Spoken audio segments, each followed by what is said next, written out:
जैन साहब good morning, स्वागत है आपका। बताएं सर आज का stock. Yes, very good morning Anil ji. और जो स्टॉक लाया हूं मैं वो है तमिलनाडु पेट्रो प्रोडक्ट्स लिमिटेड। एक बेहतरीन टीएनपीएल के नाम से शॉर्ट फॉर्म में आप बोल लीजिए, तमिलनाडु पेट्रो प्रोडक्ट्स। बेहतरीन ग्रुप कंपनी है, स्पिक ग्रुप की कंपनी है और 5 डिकेड पुराना स्पिक ग्रुप है। तो देखिए 300 साढ़े 300 करोड़ की कंपनी लाने में जो मैं पहले भी लॉजिक देता था कि एक बड़े प्रोमोटर ग्रुप की कंपनी होती है तो काफी कॉन्फिडेंस आता है। और सबसे बढ़िया बात है मुझे इस कंपनी के जो फंडामेंटल्स वो बहुत ज्यादा अट्रैक्टिव लगे हैं। अब ये बता देता हूं ये कंपनी करती क्या है। लीनियर एल्काइल बेंजीन जो लैब, जो डिटर्जेंट्स और सोप्स और ये सब का मेजर रॉ मटेरियल है और इनके बहुत बड़े बड़े HUL और इन टाइप की कंपनीज के साथ इनके टाइप्स हैं। तो बहुत जबरदस्त मतलब इनके पास मार्केट है। और जिस तरीके से FMCG कंपनीज के रिजल्ट्स भी आ रहे हैं और जिस तरीके से देखिए लॉकडाउन के दौरान भी ये कंपनियां अच्छा परफॉर्म कर रही थी, तो ये कंपनी भी बहुत अच्छा। उसी दौरान जून के रिजल्ट में भी बहुत अच्छी वो दिखी थी मुझे। तो ओवरऑल अब मैं बात करता हूं फंडामेंटल्स में। पी मल्टीपल सिर्फ 5-6 के पी मल्टीपल पे ये काम कर रहा है।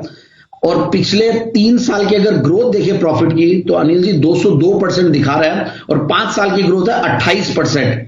और उसके सामने रिटर्न ऑन कैपिटल एम्प्लॉयड 18% का।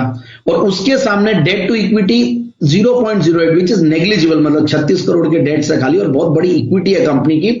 तो इसलिए एक रीजन ये रहता है कि ये छोटे भाव पे चल रही है और फेस वैल्यू भी 10 रुपए की और डिविडेंड यील्ड करीब 4% के लगभग देती है। तो ऐसा रॉ मटेरियल बनाने वाली कंपनी, ऐसा केमिकल बनाने वाली कंपनी और 1984 से कार्यरत है।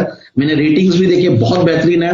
और सबसे इंपॉर्टेंटली जो मुझे और जो कॉन्फिडेंस आ रहा है वो है FIIs की स्टेक जो कि 5.03% है और DIIs की स्टेक जो 4.26% है। तो FIIs DIIs दोनों है। एक अच्छे प्रोमोटर ग्रुप की कंपनी है, एक बेहतरीन रॉ मटेरियल बनाती है। केमिकल्स की कंपनियों का जनरली पी मल्टीपल थोड़ा सस्ता ही रहा है और इन टाइप के कमोडिटी केमिकल्स में रहते हैं तो थोड़ा सा वो रहता है। बट ओवरऑल मुझे जो वैल्यूएशन है वो बहुत सस्ते लग रहे हैं और बहुत अट्रैक्टिव, खोने को बहुत कम है। और ऊपर का लेवल नवंबर 2017 में ये 80 रुपए तक गया हुआ है, 79 रुपीज। तो उसके सामने अगर आज ये 37-38 रुपए के लगभग अवेलेबल है तो मुझे बहुत अट्रैक्टिव लगे। ये आराम से 45 रुपए का टारगेट अचीव करेगा आने वाले दिनों में। और जिस तरीके से मार्केट सब चल रहे हैं 12,000 के ऊपर अगर निफ्टी सस्टेन करती है और अगर थोड़ा भी वो रहता तो मिड कैप स्मॉल कैप में बहुत बड़ी रैली देखने को मिल सकती है। और इन टाइप के जो लो टिकट स्टॉक्स होते हैं ये 37-38 रुपए वाले जनरली काफी फैंसीड होते हैं और चलने में भी बहुत जल्दी चलते हैं। तो मेरे हिसाब से इस स्टॉक में बिल्कुल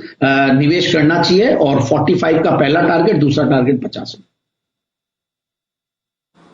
ओके, 45 और 50 रुपए के टारगेट के लिए TNPL यानी कि तमिलनाडु पेट्रोकेमिकल्स में करें खरीदारी। यह है राय जैन साहब की। आइए